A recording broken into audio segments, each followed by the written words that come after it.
Senator Judge Lito Lapid. Hala. Ito pinag-uusapan ngayon sa social media at natulala ang natigalgal ang marami, no, Son? Talaga? Oo. Oh my God! Wow!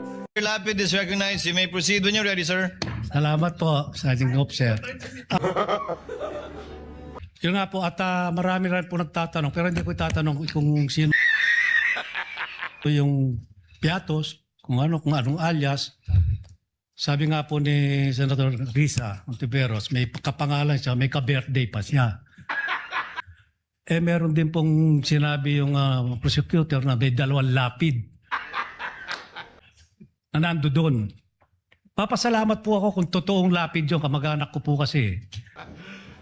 You serious? Sabi po kasi ng tatay ko, basta lapid kamag-anak ko.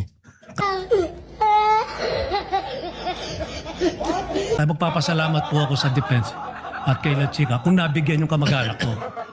Kung hindi, kung alias yun, paano yung pangalan at apelido namin na inalias nyo lang pala, hindi totoong tao.